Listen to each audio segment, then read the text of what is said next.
congressman for Minnesota's 1st District for 12 years, and now sharing his thoughts with us on the Al Travis Show. It's Congressman Gil Gutknecht. And we've got him, love having him on. Congressman, how are you today, my friend? As I say, if I were any better, I'd have to be twins. It's good when things are going good. Yeah, I presume your weather's better than ours here, but we're looking at a week of 50 degrees coming here in southern Minnesota. I'm very excited about what's to bend. How is it down there? Yesterday, I think it was 74 and sunny. Oh, God. I shouldn't ask a question I don't want to hear the answer to. Okay, fair enough. I want to ask you your thoughts. I saw this on CNN. This is why it really spurned my thoughts here. The SAVE Act, this is where they do voter ID to vote, seems to be gaining some traction. It really ticked off the Democrats in Washington. But CNN did the polling on this, and they had it on there. 71% of Democrats want photo ID. When they bust down Republicans, like 95%, Hispanics, black people, everybody, when you do it all, 76% of Americans want voter ID. How is this not something easily passed? Why would it not pass?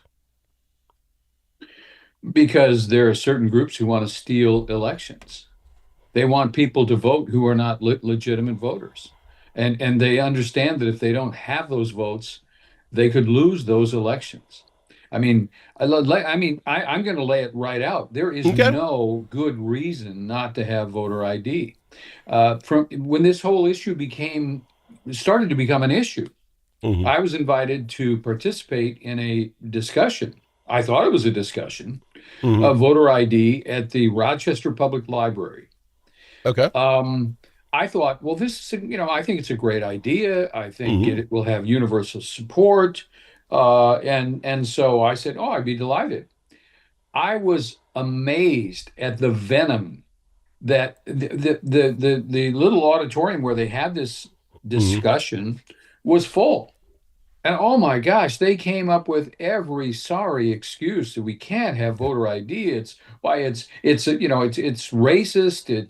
It's going back to Jim Crow and blah blah blah blah. All of these nonsensical arguments. And finally, I said, we're here in the Rochester Public Library. Yeah. There are lots of things you have to have a photo ID. I mean, I remember being at the Washington Reagan National Airport, and there was a sweet little old lady in front of me trying to get through security, and she did not have a photo ID. Nope. Now, she was not a terrorist. She had no bombs on her, no weapons of any kind. Yeah. But let me tell you, they would not allow her on the plane because she did not have a photo ID. Let me take it one step further. Sure. In this discussion, finally, I said, wait a second. We're here in the Rochester Public Library. You have to have a photo ID to get a library card from the Rochester Public Library. And one of the librarians, this is a true story. I sometimes embellish. I don't have to embellish this one. From the back of the room, one of the librarians said, having a Rochester Public Library card is not a right, but the right to vote is a right. It's like, oh, wow. Give me a break. That was the librarian. I mean, this is how vitriolic they were about this whole issue, and they still are. But when you cut away all the veneer, I mean, the bottom line is the only reason they don't want voter ID is they can't cheat. And you look at some of the close elections in Minnesota where they counted ballots that were found in the trunks of cars, and they've done everything they can. You can vote in the state of Minnesota. Many Minnesotans don't even know this, but you can vote in the state of Minnesota if you have a utility bill, okay? Or you can have, one person can vouch for up to 8 people? Yep. It's just ridiculous. And it's all about getting people who are otherwise not eligible to vote into the polling places so they can affect the outcome of those elections. It is about stealing elections. This whole issue, frankly, I'll go, I mean, we have mentioned this before, but part of the whole fight over ICE is they need those people to vote because they can't win statewide without thousands of otherwise illegal votes in the Twin Cities. I mean, I am convinced of that.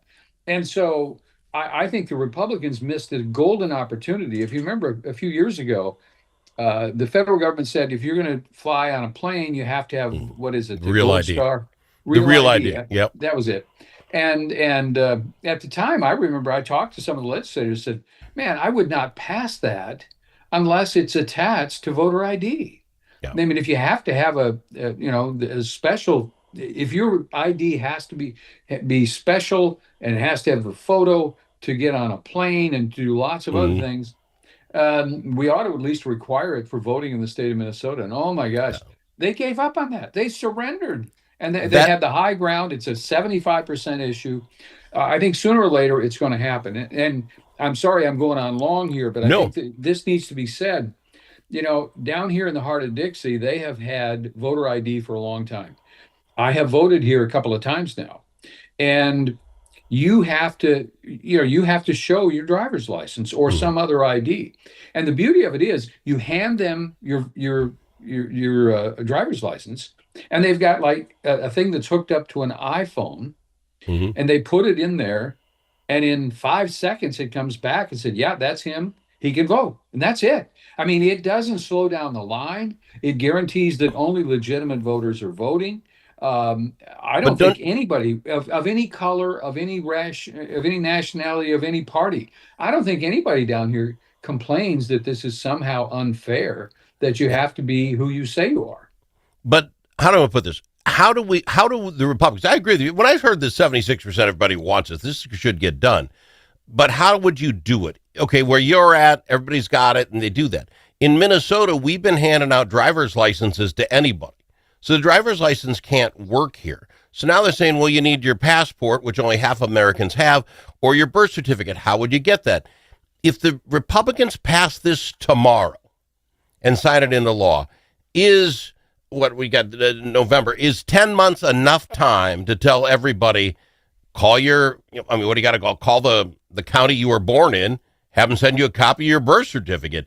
Is that too complicated, or do we do something where your social security number will be tied to you to go to social security office and get the voter card? How do we actually implement it? Because Minnesota and I think 19 other states just hand out driver's licenses. You don't have to be anybody to get a driver's license. Well, somewhere there's a record of people who have driver's licenses who aren't otherwise citizens of the United States. Okay. So I see. don't go after the law-abiding citizens who have a driver's license. Okay? Go after the people who are not citizens who have driver's licenses. I mean, and there again, that was one of the biggest mistakes. The legislature went along and gave non-citizens driver's licenses, and I would have no problem giving them a driver's license if it clearly said non-citizen on it, and perhaps it was a different color. Okay. See, they wouldn't even do that, sir. Right now, if you're under 18, your driver's license goes up and down instead of like sideways, right? So that you know when you're looking at it, this kid's too young. They wouldn't even put a different color or change the orientation of the card. It looks exactly like everyone else's driver's license. And I couldn't for the life of me think why. This out. The one thing I learned after 30 years in politics, the way you win in politics is you make the other guy defend the indefensible. No. It is indefensible that they are allowing illegal people to vote in elections, and more importantly, to sway many close elections and make them defend that. Frankly, I would go on total offense on this issue because you've got the high ground, and there is no way they can defend allowing illegal people to vote in legitimate elections, because that's inexcusable. Let me throw their arguments to you, because this is how they're putting your side on the defense. Some people, it would be too complicated to get an ID. They don't know how. Where would you go to the DMV? It's just too complicated to have an ID. What's your response to that?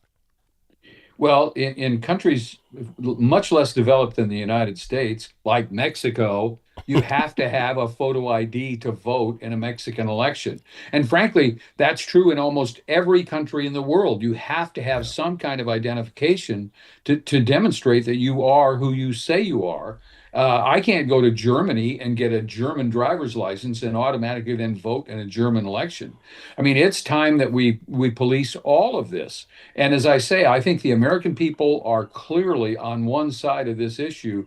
and the Republicans have the high ground, and shame on them if they don't continue to fight on it. Let me throw this one at you, because here in the state of Minnesota, Secretary Hayes, there is no evidence of any rampant fraud when it comes to voting in Minnesota. We've had like 2 people So, well, you're trying to solve a problem and make it hard for people when there's no actual crime being committed. How do you answer that? That's what they're trying to put the Republicans on defense on this. How do you answer that, sir? Well, the answer is always, questions. Why? If that's true, why don't you want to turn over your voting records to the federal election officials? Why? I mean, if we're as pure as a driven snow, then we would want people to actually examine our voting records and our voting rolls and find out. I mean, you can't just say, there's nothing to see here, folks, move along. I mean, clearly there are lots of people who believe, like I do, that there are people voting in Minnesota elections who are not otherwise eligible to vote. And in close elections, they're able to swing that. And frankly, you could be talking about 10,000 votes in the Twin Cities, which could determine who's going to be our next U.S. senator, who's going to be the governor, all of this. And so, no, it's time that we clean this up. And the fact that Minnesota has a reputation for clean elections is greatly exaggerated.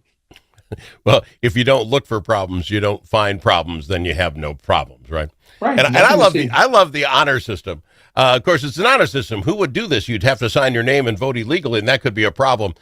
Isn't that kind of the same thing with most of the fraud we're seeing here? No, I have 102 kids at my school. No, I really do. Trust me on this. It's the honor system. No one would ever break that honor code. We got to go to break. We'll be back after this. I got more with Congressman Gil Gutknecht right after the break. At LGH Wealth Management, our mission is to create financial empowerment through independent, personalized, and authentic financial planning. That means meeting you where you are and helping you get where you want to go.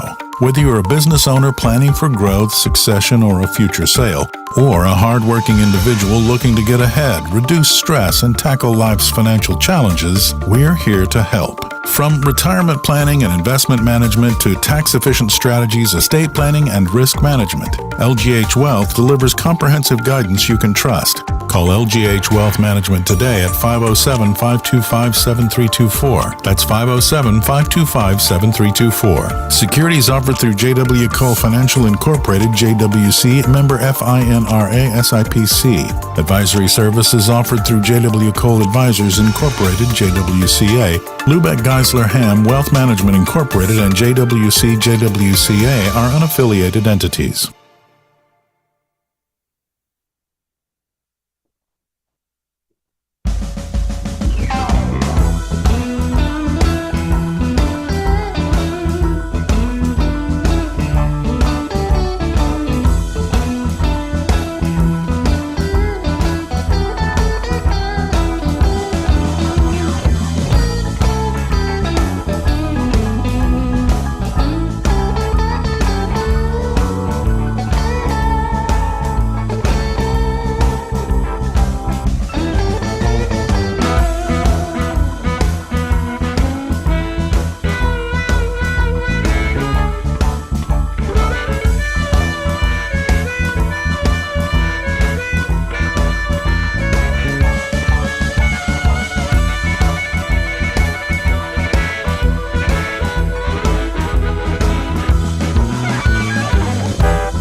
It's nice to know a guy that knows a guy. Al Travis.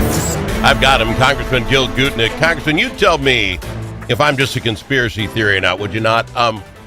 The idea that all of this going on with ICE and how big this got in Minnesota was a distraction from the fraud, right? We were not going to stop talking fraud until the ICE thing happened. And I'm skeptical that it could be that coordinated. And then a story came out yesterday. I'd like to read you the clip of the story from yesterday that will not be on the front page of anything. This should be a thing everyone's talking about. According to the NPR News, a preliminary analysis of Minnesota Medicaid payouts found that direct policy violations may have cost the state more than $52 million. The $52 million figure does not imply that fraud occurred, but points to claims where policies weren't followed for some reason, including providers filing claims improperly. This, according to the Medicaid director here in Minnesota, John O'Connell. This is where it gets good.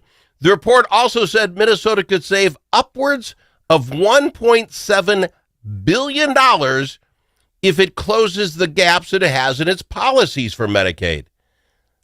John O'Connor says this doesn't have anything to do with fraud.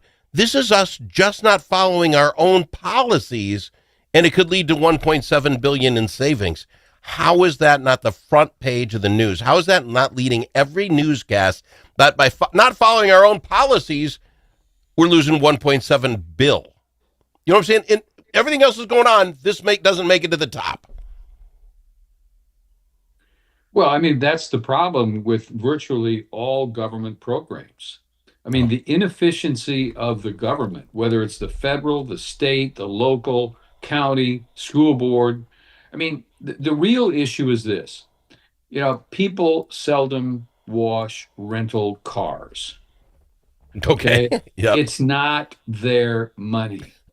Gotcha. I mean, you are far more, a salesman who's on an expense account eats a whole lot better than a salesman who buys his own lunch. Fair enough. Okay. And it's so simple and so basic that when it's not your money, it's easier to be pretty cavalier with it. And that's what happens. And it's true at every level. And you're right, it should be on the front page. And frankly, I think when President Trump came in with the help of Elon Musk, the whole idea was to begin to put some efficiency back in the way the government works. But at the end of the day, and frankly, let's be really blunt, they did a pretty good job. They found a lot of areas where it is unbelievably inefficient what the federal government does. We know, for example, one of the areas where they have started to clean up is with Social Security benefits. Yeah. Because right now, if you, or I shouldn't say you, if your family or your funeral director don't notify Social Security that you have assumed room temperature, they will continue sending checks until your 99th birthday. Now, there are experts who say this could be costing the Social Security Trust Fund billions of dollars a year. And who's doing anything about it? Well, finally, Elon Musk called attention to the fact that we're sending out checks to people who are 140 years old. Yeah. So this is the kind of thing that we got a good start on, but it's something that Congress and the president and the governor and the legislature and the legislative auditor and all these people, it's something you've got to stay on all the time. Otherwise, this kind of waste just multiplies. Yeah. Well, to me, it's because I think it was 4 months ago when Trump first came out, this could be $1 billion fraud in Minnesota. We were all stunned. And the paper came out and said, well, it's not really $1 billion. We can't do the numbers for that yet. Now, the Minnesota Medicare director himself comes out and says, well, we could have saved $1.7 billion if we just followed our own policies. Right. That's unconscionable. But I get your point. I don't wash my rental car. I get that. We pay these people to literally watch our money. And I think people got to be fired somewhere. That's crazy to me. Sorry. Just blowing my stove.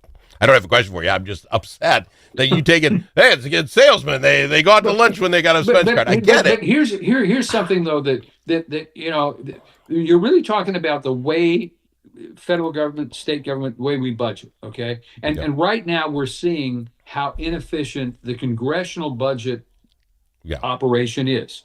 And when you pass continuing resolutions, all right, all you're really doing is saying, well, everything you spent money on last year, we're going to continue to spend money on. There's no real accountability. And shame on Congress, because let me give you an example. 1 minute. The Ways and Means Committee has a staff of like 100 people. They ought to be looking into everything that happens in within the spending purview of the Congress, and they don't. Well, $5 trillion, hard to keep up with, but maybe we got to cut that down. That's just me. I got to fly. I'm out of time. You know I love having you on the program, my friend. I thank you for coming here. We'll do it again. Fair enough? Get voter ID passed. It would change the world. He's Congressman Gil Gutknecht on the Al Travis